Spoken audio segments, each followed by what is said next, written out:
3 weeks after Teho first paid Elder Voth's tab, a message arrived on his ship's communication system. It was early morning and he had just finished his daily maintenance check. The sender code showed it came from a legal office on the station. Teho opened it expecting bad news. Legal messages usually meant trouble, but this one was different. It was addressed to Elder Voth, care of Teho Kim's ship registry. Apparently, someone had listed Teho as Voth's emergency contact. The message stated that Voth's pension case had been resolved. The legal team handling it had finally navigated through the corporate bureaucracy and freed his frozen accounts. Not only that, but they had recovered 3 months of back payments that had been held. Voth now had access to his funds. Teho immediately sent a message to Jiwan, who knew where Voth was staying.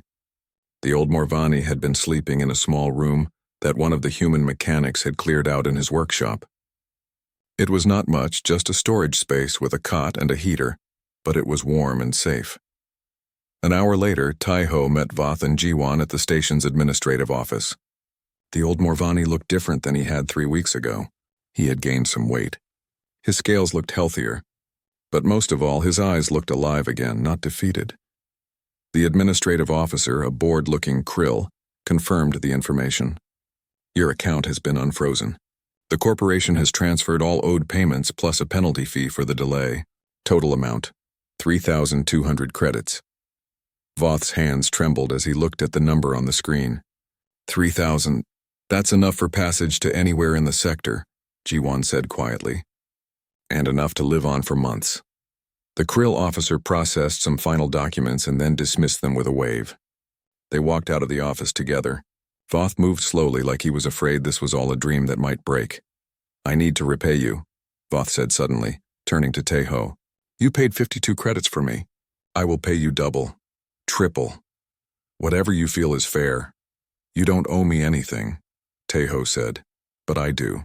That is how debt works. I must repay, Teho shook his head. If you want to do something with your money, put some in the fund that Jiwan and I started.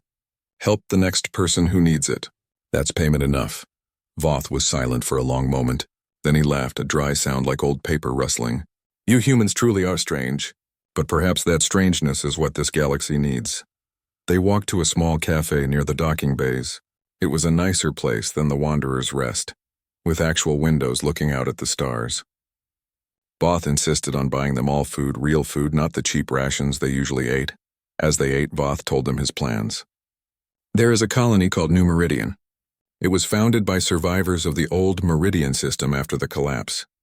Many retired Morvani live there. They have a community for veterans. I have enough money now to buy passage there and to live comfortably for several years. When will you leave? Jiwan asked. Tomorrow. I have already booked passage on a transport. I have waited long enough to leave this station. Voth looked at Teho. But before I go, I want to tell you something. Okay. When those enforcers grabbed me that day, I had given up. I was ready to be thrown into the lower levels. Ready to die there if that was what came. I had decided that this galaxy had no place for old beings who could no longer work. But then you stood up. Voth's voice grew thick with emotion. You stood up for someone you did not know.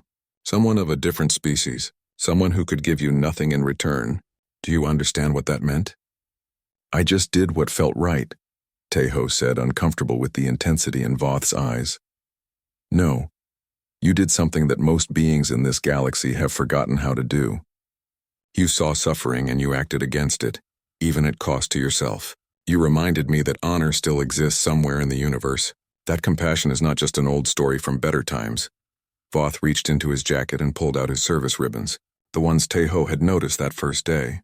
The old Morvani unpinned them carefully and held them out. These represent 30 years of service. They are the only things of value I have carried all this time. I want you to have them. I can't take those, Teho protested. You earned them. And now I am giving them to someone worthy of carrying them forward. Please, let an old navigator pass on his honors to someone who understands their meaning. Teho looked at Jiwan, who nodded slightly. Slowly he took the ribbons. They were heavier than he expected, despite being just small pieces of metal and fabric. Thank you, Teho said quietly. No, thank you, for everything. They finished their meal talking about lighter things, Voth told more stories about the war years and the strange beings he had met during his travels. Ji-won shared stories about some of the more unusual medical cases she had treated. Taeho talked about his family back on Earth and why he had left to become a cargo hauler. When they finally left the cafe, it was late afternoon. Station time meant the lights were dimming to simulate evening. They walked together toward the docking bays where Voth's transport would leave from the next day. "There is one more thing," Voth said as they walked. "I have transferred 500 credits to your fund. Use it wisely." Ji-won stopped walking. 500? Elder, that's too much." "It is exactly right. Help others the way you helped me. I only wish I could do more." Before either of them could protest further, Voth bowed in the traditional Morvani way. Then he turned and walked toward the temporary housing where he was staying. They watched him go, this old being who had been broken and was now whole again. 500 credits, Ji-won said softly. "Do you know how many beings we can help with that?" "A lot," Taeho agreed. "But we need to be smart about it. Make it last." Over the next few days, word of Voth's donation spread through the human community and beyond. Other beings started contributing more. Some gave only a credit or two, but many gave what they could spare. The fund grew to almost 800 credits. More importantly, the idea spread. 2 other humans on a different space station heard about what was happening at the Grand Nexus. They started their own small fund. A Votari social worker began organizing a similar system for her people. Even some Quellan merchants started discussing ethical business practices in ways they never had before. Shin the journalist wrote a follow-up article. This one was titled "The Ripple Effect: How One Human's Action Changed a Community." It was just as complicated as his first article, but the message was clearer. Small acts of kindness could spread. They could inspire. They could change behavior patterns even among species that had followed the same rules for thousands of years. Taeho finally got his ship repairs done, using his own earned credits plus a small loan from Daejung that he promised to repay. His cargo business was still difficult, still barely profitable, but it was surviving. He took jobs when he could find them and saved what he could save. The evening before Elder Voth's transport was scheduled to leave, the human community organized a small gathering at the Wanderer's Rest. Proprietor Rix had donated the space, though he claimed it was only because it brings in other customers. About 15 humans showed up, plus Ji-won and Taeho. And Voth, of course. They shared food and drinks and stories. It was not a fancy party. Just beings sitting together, talking and laughing. But there was warmth in the room that had nothing to do with the temperature. Voth stood up at one point and raised his glass. "I am an old being. I have seen much in my life. War and peace, prosperity and poverty. I have traveled across many systems and met countless species. But I will remember this time. I will remember a young human who paid a debt that was not his. I will remember a community that came together to help strangers. When I reach New Meridian and live out my remaining years, I will tell this story. I will tell it so that others know there is still light in the darkness." Everyone raised their glasses. Even Rix, who had been listening from behind the bar, raised one of his own. The next morning, Taeho and Ji-won went to the docking bay to see Voth off. The old Morvani had his few belongings in a small bag. He looked healthier than he had in months, ready for the journey. "Travel safe," Taeho said. "Live well," Voth replied. "And continue being strange, you humans. The galaxy needs your particular brand of strangeness." They watched his transport detach from the station and disappear into the black. For a moment, neither of them spoke. "We did a good thing," Ji-won finally said. "We did a small thing," Taeho corrected. "But yeah, it was good." They walked back through the station together. The corridors were busy with the usual morning traffic. Beings of all species moving through their lives, pursuing their own goals. To most of them, nothing had changed. The universe operated the same way it always had. But Taeho knew differently. He touched the service ribbons now pinned to his own jacket. Small changes were still changes. One person helped was still one person saved from the darkness. And maybe, just maybe, that person would help someone else someday, and they would help another, and slowly, quietly, the galaxy would become a little less cold. It was not a grand plan. It was not going to change the fundamental nature of galactic society, but it was something. And something, as Taeho's grandfather used to say, was always better than nothing. He went back to his ship to prepare for his next cargo run. 3 days passed. Taeho completed his cargo run to the mining colony. and returned to the station with enough credits to buy fuel and basic supplies. The shared fund that he and Jiwon had started now held 38 credits from 8 different humans. It was not much, but it existed. The Votari journalist Shin published his article on the second day. It appeared on the station's information network with the title, "The Human Paradox: Illogical Compassion as Survival Strategy." Within hours, it had spread to other networks across nearby systems. Taeho tried to read it once but gave up halfway through. Shin had used too many complicated words to describe something simple, but the article had effects. More beings started paying attention to the humans on the station. Some reactions were what Taeho expected. The Krill enforcers filed reports about emotional, decision-making, and non-rational debt. Assumption. The Quellan merchants discussed whether humans could be exploited through their honor. Weakness. Taeho heard them talking in the market and just shook his head. Other reactions surprised him. A Morvani ship captain approached him in a corridor and simply nodded with respect. A young Votari asked him questions about human culture for over an hour. Even proprietor Rick seemed less hostile, though he still grumbled about inefficiency whenever Taeho entered the bar. The real surprise came on the 4th day. Taeho was in the station market buying dried food packets when Jiwon found him. She looked excited and worried at the same time. "We have a problem," she said, "or maybe an opportunity.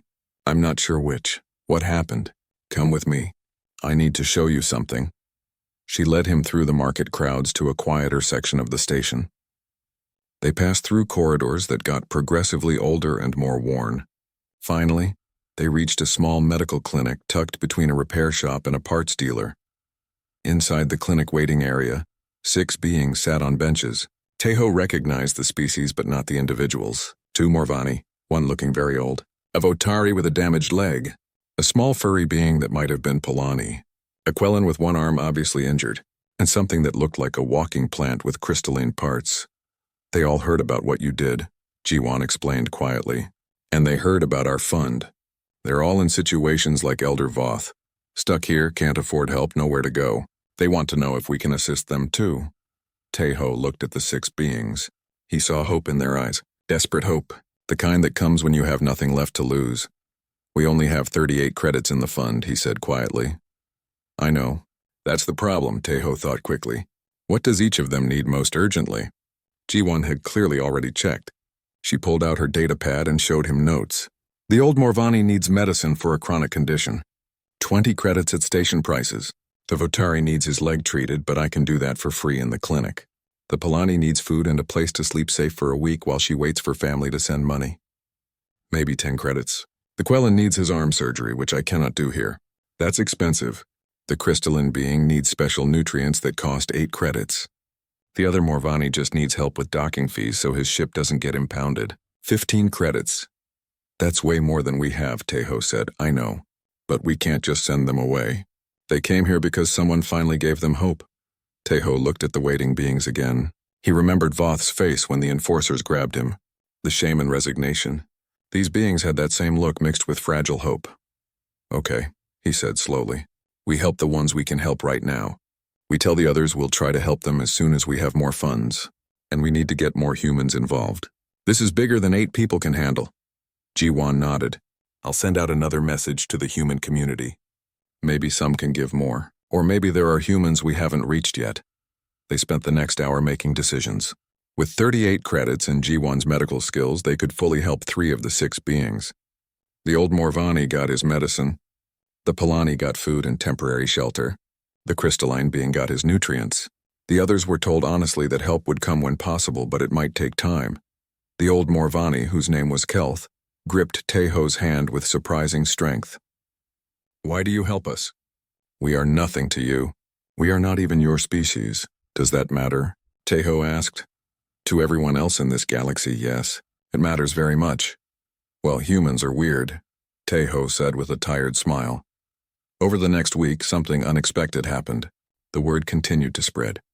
More beings in trouble came to the clinic, hoping for help. But something else happened too.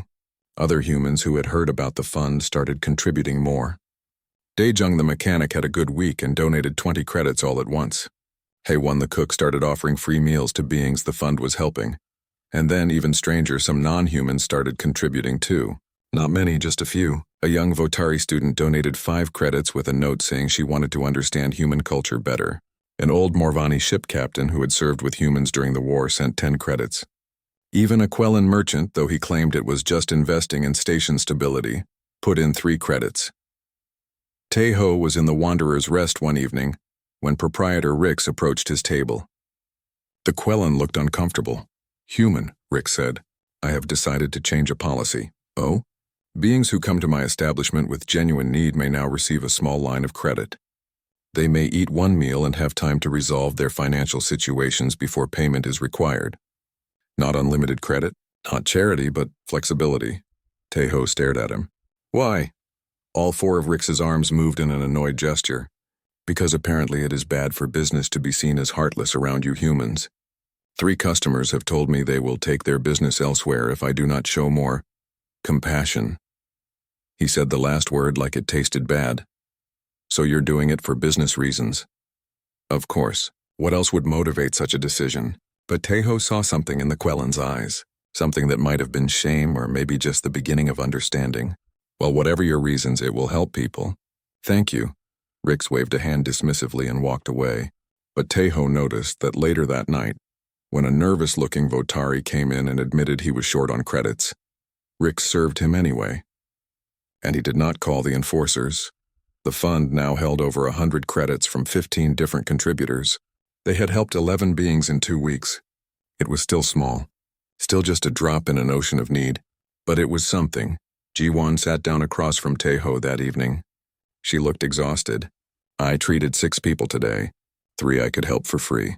3 needed medicine or supplies we had to buy. We're going through funds fast, I know. But look at what's happening. It's spreading. Other humans are helping. Some aliens are even joining in." Rix changed his policy. "It's not enough, though," Ji-won said quietly. "For every person we help, 3 more show up. The system that creates these problems is so much bigger than us." "Maybe," Tejo agreed. "But we're not trying to change the whole system. We're just trying to help the people in front of us." "Is that enough?" Tejo thought about Elder Voth, about Kelth and the others they had helped. For them, it's everything. They don't care about changing the galaxy. They just need to eat today, to get medicine today, to have a safe place to sleep tonight. We give them that. And maybe they remember that someone cared. Maybe they pass that on someday." Ji-won managed a tired smile. "Your grandfather really did teach you well." He had his moments. They sat in comfortable silence for a while. Around them, the Wanderer's Rest continued its evening business. Beings of different species ate and drank and talked. The universe kept spinning. Nothing fundamental had changed, but small things had changed. Tiny things. A Quellan proprietor who now offered credit to those in need. A handful of beings who had been helped and would remember. A small group of humans and a few aliens who had decided that compassion was worth the cost. Maybe Shin the journalist was right. Maybe small actions did have large consequences, or maybe they just had small consequences that mattered to small numbers of people. Either way, it was better than doing nothing. Tejo checked his data pad. His account was lower than he liked. His ship still needed repairs. He still had all his own problems.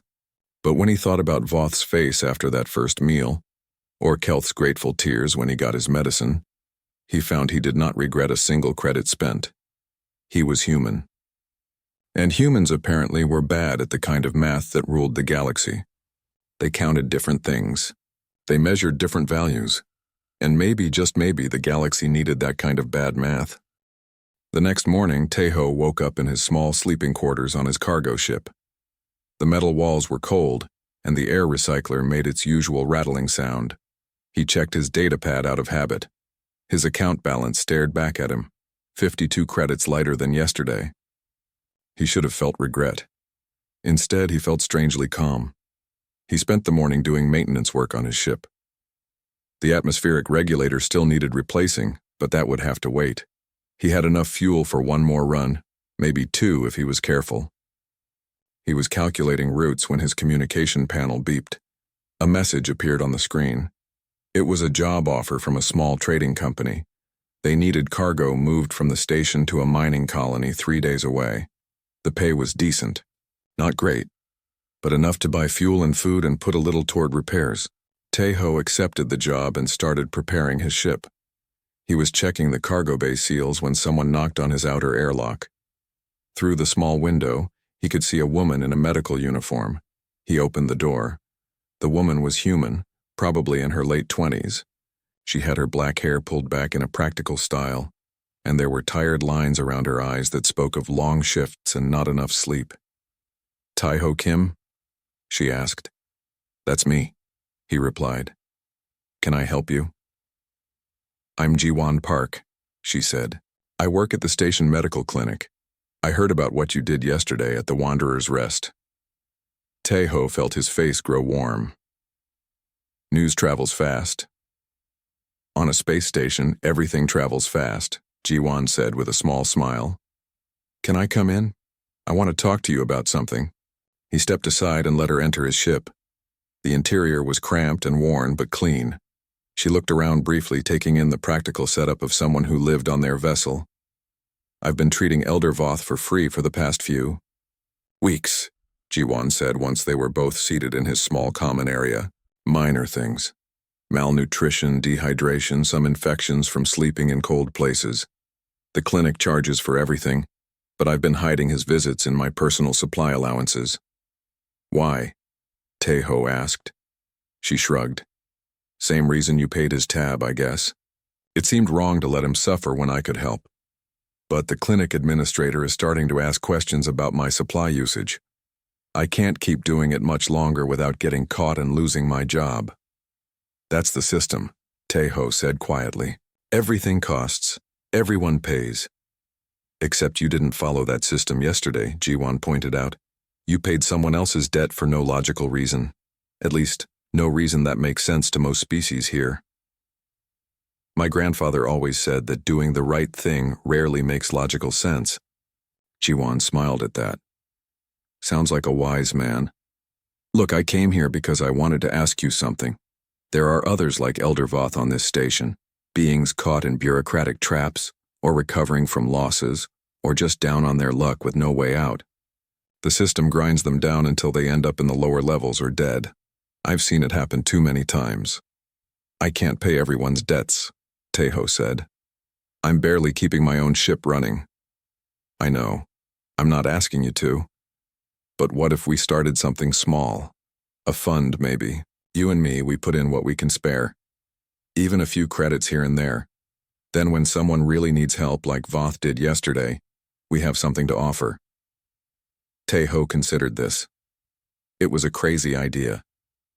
They would both be living even tighter than they already were, but he thought about Voth's face when he realized someone had helped him. That moment of hope returning to tired eyes.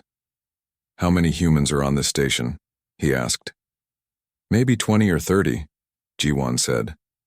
"Most are cargo haulers like you, or working technical jobs. A few in service positions. We're not exactly a large community. But if even half of them contributed a little, it could actually make a difference," Jiwon finished. "Small, but real." Tejo pulled out his data pad. "Okay, let's try it. I can put in 5 credits a week. It's not much." "I can match that," Jiwon said, pulling out her own pad. "That's 10 credits a week, 40 a month. It's a start." They set up a simple shared account, nothing fancy. Just a place where they could pool resources. Then Jiwon sent messages to other humans on the station, explaining what they were trying to do. She kept it simple and honest. No pressure, no obligations. Just an option for those who wanted to help. By the end of the day, 5 other humans had joined.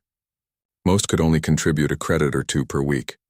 One mechanic named Dae-jung promised 3 credits when he had work. A cook named Hae-won said she could offer meal vouchers from her restaurant instead of credits.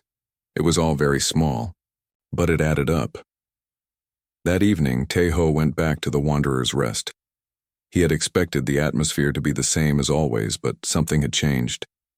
When he walked in, several beings stopped talking and looked at him. Not with anger or suspicion. With curiosity. Proprietor Rix nodded at him from behind the bar. "Human, your usual?" "Please," Tejo said, sitting at the bar. As Rix prepared his drink, a Votari approached. Tejo recognized him as Shin, one of the journalists who worked on the station's information network. The votary's blue skin had the deeper shade that indicated middle age, and his large eyes studied Tae-ho with interest. "Tae-ho Kim?" the votary asked in perfect common tongue. "Yes?" "I am Shin. I work for the Nexus Information Service. I would like to ask you some questions about yesterday's incident if you have time." Tae-ho felt uncomfortable immediately. "I don't think there's much to talk about." "On the contrary," Shin said, sitting on the stool next to him without waiting for permission. "What you did was highly unusual. Most humans I have met behave rationally and follow standard economic principles. Yet you chose to take on another being's debt with no expectation of repayment. This behavior pattern interests me." "It's not that complicated," Tae-ho said. "He needed help. I could help. So I did." "But you received no benefit." "I did, actually. I got to eat dinner with someone who had interesting stories about the war. And I got to sleep knowing I did something decent." Shin's eyes widened slightly. "Emotional satisfaction as payment? You value this equal to credits?" "Sometimes more than credits." The votary pulled out a recording device. "May I quote you on that? I am writing an article about human behavior patterns on the station. Your species has only been part of the greater galaxy for 40 years, and you still confuse many of us." Tae-ho shrugged. "I guess you can quote me, but I don't speak for all humans." "No, but patterns emerge from individual cases," Shin said. "For example, I have learned that another human, a medic named Ji-won Park, has been providing free medical care to indigent beings against clinic policy. And now I hear that several humans on this station have started some kind of mutual aid fund. All of this within one day of your action yesterday. News really does travel fast," Tae-ho muttered. "Indeed. So tell me, Tae-ho Kim, is this common among your species? This tendency to help others at cost to yourselves?" Tae-ho thought about how to answer. "Humans have always been complicated. We can be selfish and cruel. We've fought wars among ourselves for stupid reasons. But we've also always had this other side. This idea that we're supposed to look out for each other, especially the old, the young, the vulnerable. It's not logical, I guess. It's just human." Shin made notes on his device. "Fascinating. Most species abandon the non-productive. It is seen as natural resource management. But humans attempt to carry everyone, even at significant cost to the group's efficiency. I guess we figure that efficiency isn't the only thing that matters," Tae-ho said. "What else matters?" Tae-ho took a drink while he considered. "Dignity, honor, kindness. Knowing that when you're old and tired and down on your luck, someone will remember you were once useful. Someone will care." Rick set down a glass in front of Tae-ho with more force than necessary. "Philosophy does not pay debts, human. The universe runs on credits and contracts, not feelings." "Maybe," Tae-ho agreed. "But feelings are what make beings want to earn those credits in the first place. What's the point of surviving if you have to become cruel to do it?" Rix opened his mouth to respond, then closed it again. He walked away muttering. Shin watched this exchange with keen interest. "You challenge the fundamental assumptions of how galactic society operates. I'm just a cargo hauler trying to be decent," Tae-ho said. "I'm not trying to change anything." "Yet change may occur regardless," Shin replied. "Small actions often have large consequences. That is one universal truth that crosses all species." The Votari finished his notes and stood up. "Thank you for your time, Tae-ho Kim. I believe my article will be quite popular. Humans are still a curiosity to many species. Understanding your motivations helps us understand you better." "Happy to help, I guess." After Shin left, Tae-ho sat at the bar drinking slowly. He noticed that some of the other customers were looking at him differently now, not just with curiosity, but with something else. Some seemed confused, some seemed thoughtful, a few seemed almost interested. Maybe Ji-won was right. Maybe they could actually make a small difference here. It wouldn't solve the galaxy's problems. It wouldn't fix the systems that let beings like Voth fall through the cracks. But it might help a few people. And sometimes helping a few people was enough. The enforcers had already pulled Voth halfway across the room when Tejo stood up. His chair scraped against the floor, the sound cutting through the quiet conversations. Several heads turned to look at him. "Wait," Tejo said. His voice was steady but not loud. The enforcers stopped moving. They turned their heads toward him in perfect sync, like machines. Their compound eyes reflected the bar lights in strange patterns. One of them tilted its head, a gesture that looked almost curious. "State your business," the enforcer said. Tejo walked forward until he was a few steps away from them.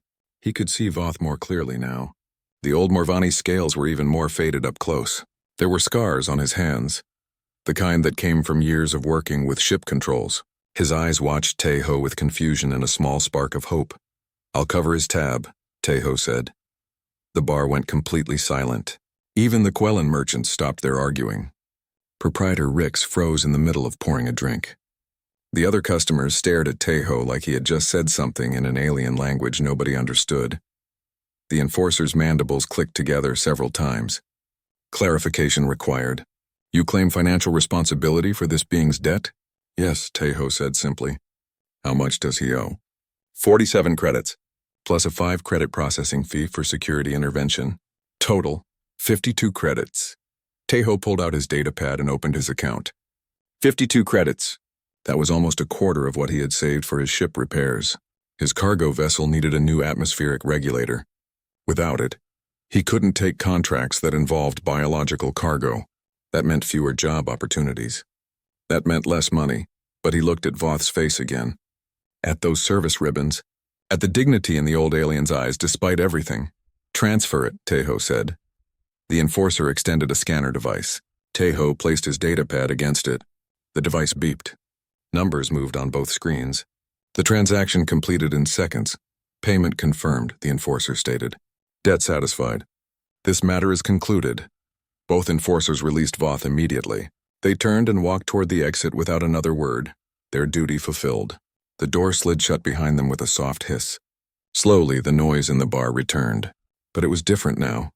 Quieter. People were whispering and glancing at Tejo. Proprietor Rix came out from behind the bar. He approached Tejo with his datapad in one hand. "Human," he said, his voice puzzled. "I do not understand. This being has no connection to you. My records show you have never spoken to him before. You have no family ties, no business relationships, no clan obligations. Why would you pay his debt?" Tejo looked at the Quellan. How could he explain it? Most species in the galaxy operated on clear logic. You helped your family because they shared your genes. You helped business partners because it benefited you. You followed laws because breaking them had consequences. But helping a stranger?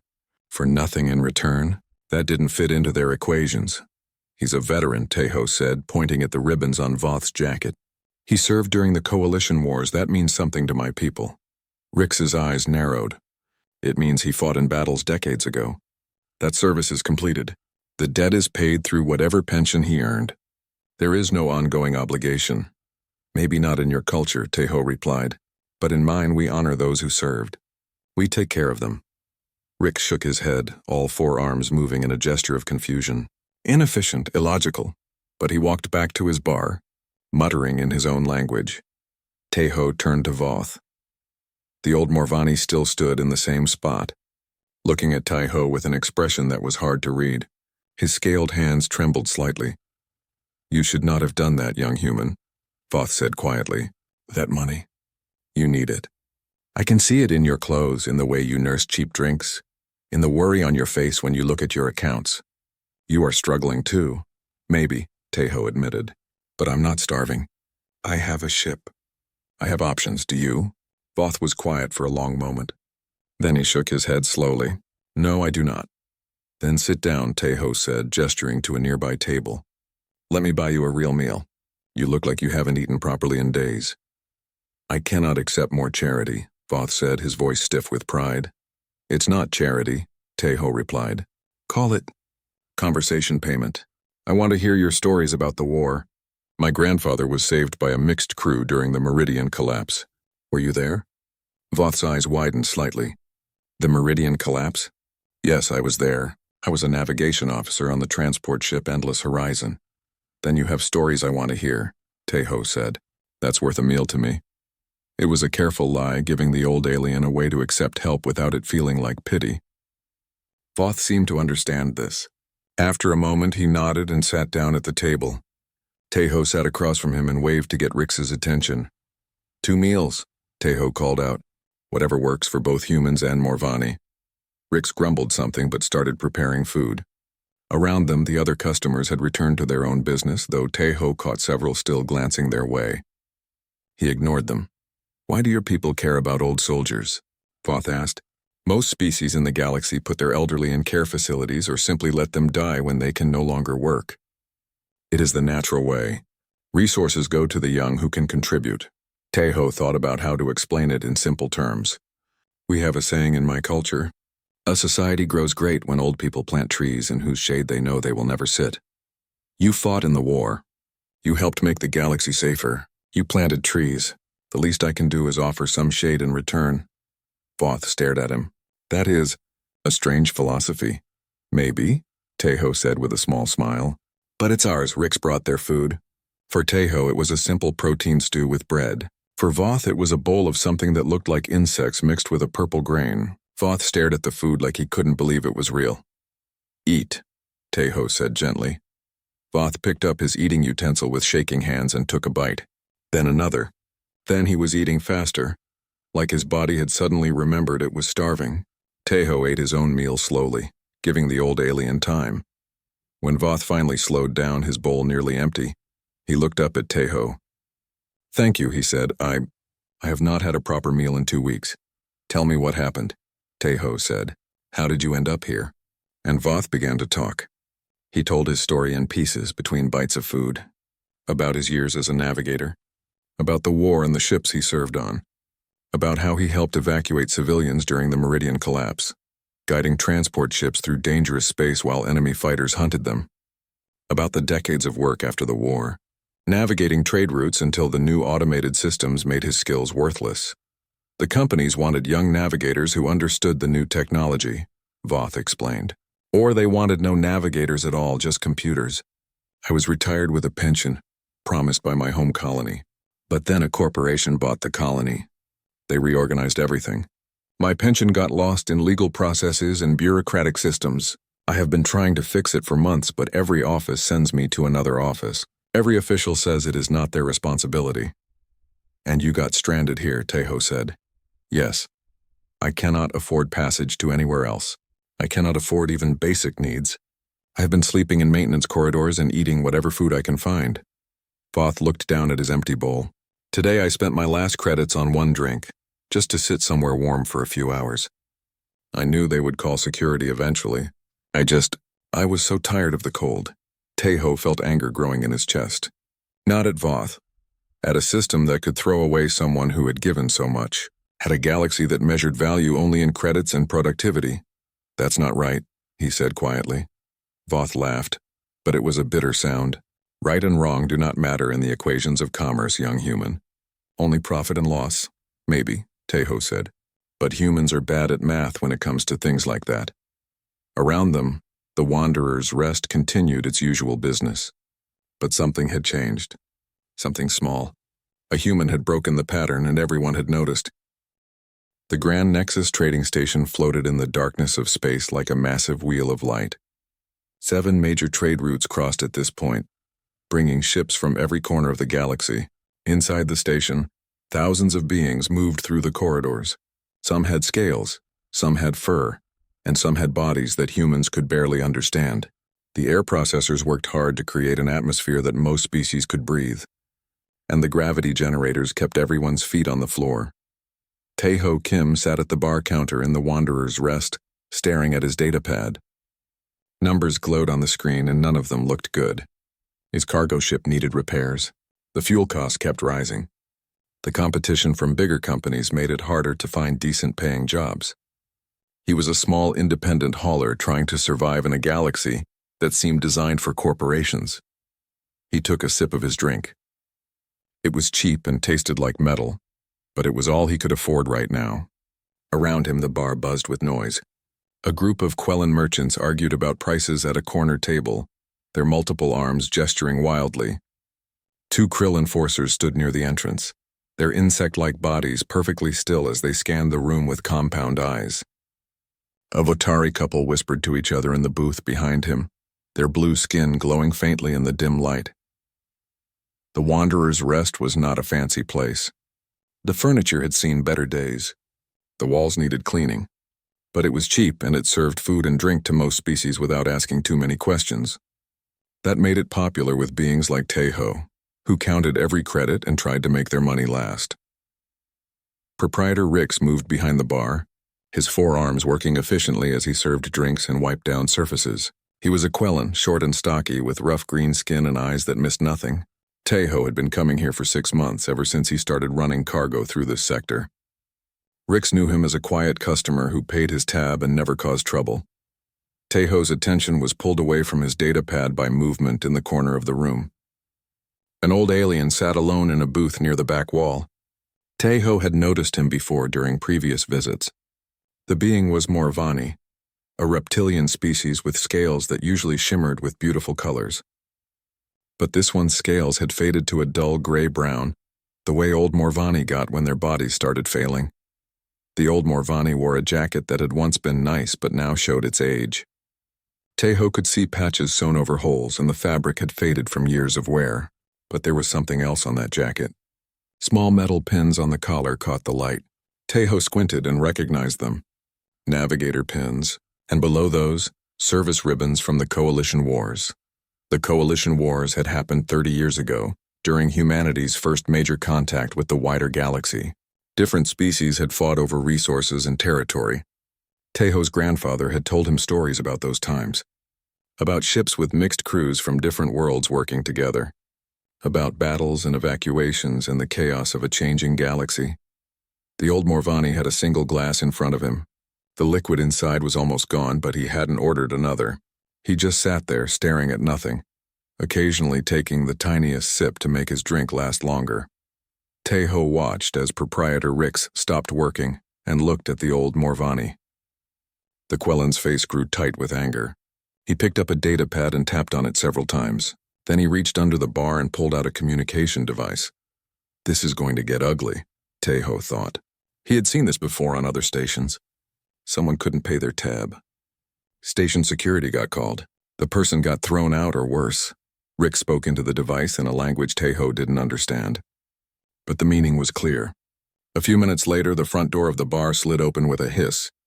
2 more krill enforcers entered. They were bigger than the ones already in the room, with darker shells and more equipment hanging from their bodies. The bar grew quieter. Conversations dropped to whispers. Everyone knew what was happening. Most species in the galaxy had very simple rules about debt. If you couldn't pay, you had no rights.